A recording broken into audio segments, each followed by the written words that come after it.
Sir, आप सभी को बधाई। बालिका शब्द अपने आप में एक ऐसी पूर्णता है जो हमारे होने का हेतु भी है और हमारे होने का अर्थ भी है। सृजन की पर्याय, शुद्धता की पर्याय, सभ्यता, संस्कृति और संस्कार की पर्याय। कितने नाम हैं बेटी के। बेटी, बच्ची, कन्या, तनया, बालिका, धी, धिया, दुहिता, तनुजा, अंगजा, तनया, लड़की, नंदिनी, पुत्री, धिया, धी। बहुत सारे विशेषण, बहुत सारे नाम हैं बालिका के, कन्या के, पुत्री के, तनया के। नाम लेने से ही ऐसा लगता है कि हमारा प्राण कहीं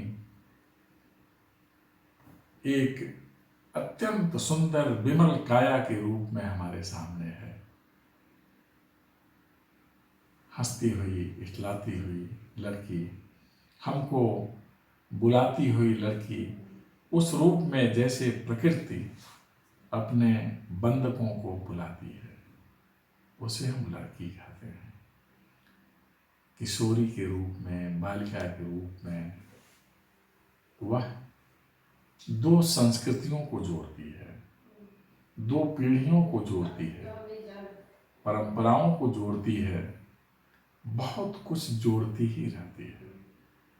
हम जब बेटी कहते हैं तो हमारे अंदर एक ऐसी चेतना जागृत होती है जिस चेतना को हम शुद्धता का पर्याय कहते हैं, जिस चेतना को हम सृजन का पर्याय कहते हैं, जिस चेतना को हम आभूषण कहते हैं। आभूषण गुणों का, वह चेतना जिसमें केवल गुण ही गुण होते हैं। हम बेटी नाम से उसे समझ पाते हैं, कह पाते हैं और व्यक्त कर पाते हैं। वह घर पूर्ण होता है जिस घर के आंगन में खेलती हुई बेटी होती है। वह मनुष्य पूर्ण होता है जिसके पास ईश्वर तनया देते हैं। वह परिवार पूर्ण होता है जिसमें एक अंगजा खेलती है। वह कुल पूर्ण होता है जिसमें किशोरी की विद्यमानता होती है। इसलिए बहुत अर्थ होता है बेटी का। हम उस समाज के धारक हैं और उस समाज के प्रतिनिधि हैं जहां बेटी सौभाग्य की प्रतीक कही जाती है। इसलिए हमारे समाज में, भारतीय समाज में, जब बेटी पैदा होती है उसे लक्ष्मी कहा जाता है, देवी कहा जाता है, वाणी कहा जाता है, दुर्गा कहा जाता है, नंदिनी कहा जाता है, अर्थात केवल सुख ही सुख। इसलिए बेटी भाग्य की रचना करती है और वही सौभाग्य की प्रतीक भी होती है। हमारे यहाँ माननीय प्रधानमंत्री जी ने जब कहा बेटी बचाओ, बेटी पढ़ाओ, इसका बहुत अर्थ है कि हमें बेटियों के ऊपर विशेष ध्यान रखना है। पुत्र पुत्री में कोई भेद नहीं करना है। हमारा समाज तो बनता ही है नर और नारी से। हम पूर्ण होते हैं अपने साथ जब धारिणी को रखते हैं। इसलिए कन्या तो परिवार को पूर्ण करती है, संसार को पूर्ण करती है। उसका बहुत महत्व है। अगर हमें संस्कृति समझना है तो बेटी का स्वरूप देखना चाहिए। हमें सभ्यता को विस्तार देना है तो बेटी का आशीर्वाद लेना चाहिए। जिस परिवार में और जिस पुरुष को बेटी का आशीर्वाद प्राप्त होता है वह कभी भी अभावग्रस्त नहीं होता। बेटी भावपुंज होती है, इसलिए वह जहाँ होती है वहाँ समृद्धि होती है। वस्तुतः वह अपने आप में समृद्धि है। इसीलिए अगर धन का भाव हो, अन्न का भाव हो और अन्नपूर्णा का ध्यान करना हो तो हम बेटी के बारे में ही सोचते हैं। इसलिए हमें कन्या का नमन करना चाहिए। हम उस देश में हैं जहाँ दुर्गा के 9 स्वरूप हैं, इसलिए हम दशहरा में 9 कन्या पूजन भी करते हैं। यह हमारी भारतीय संस्कृति है। इससे हमें समझना चाहिए कि कन्या का कितना महत्व होता है।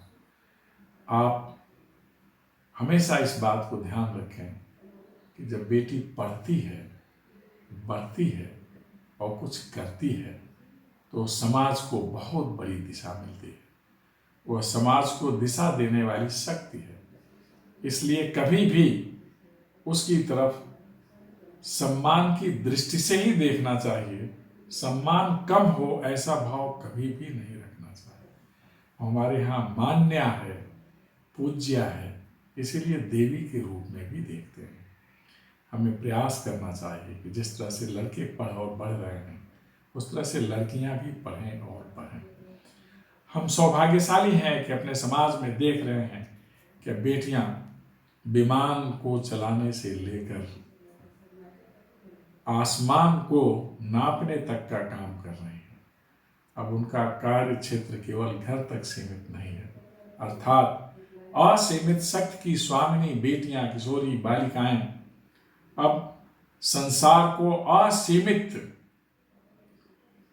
शक्ति प्रदान कर रही हैं, दिशा दे रही हैं, प्रेरणा दे रही हैं। उनकी प्रेरणा से प्रकृति पूर्ण होती है, हमारी प्रवृत्ति शुद्ध होती है और हम सही दिशा में आगे बढ़ते हैं। प्रयास करना चाहिए कि रोजगार का क्षेत्र हो, शिक्षा का क्षेत्र हो, कहीं भी ज्ञान विज्ञान अध्यात्म का क्षेत्र हो, वहाँ हमारी बेटियाँ अवश्य विद्यमान हों। उनके होने से कला, कौशल, ज्ञान विज्ञान अध्यात्म सारे क्षेत्र संपूर्णता को प्राप्त करते हैं। वस्तुतः हमें सिद्धि मिलती है। सारे साधन हो, तनया न हो, अंगजा न हो, बिटिया न हो तो साधन सिद्ध नहीं हो सकते। इसलिए अगर हमें कोई संकल्प लेना है और सिद्धि प्राप्त करनी है तो कन्या बंधन करना चाहिए। आज के दिन संसार की सभी बेटियों को नमन, परिवार की सभी बेटियों को नमन, समाज की सभी बेटियों को नमन। बेटियां पढ़ें, बढ़ें और एक बहुत उत्तम समाज को गढ़ें, संसार को गढ़ें। एक बार पुनः सभी बेटियों का अभिनंदन।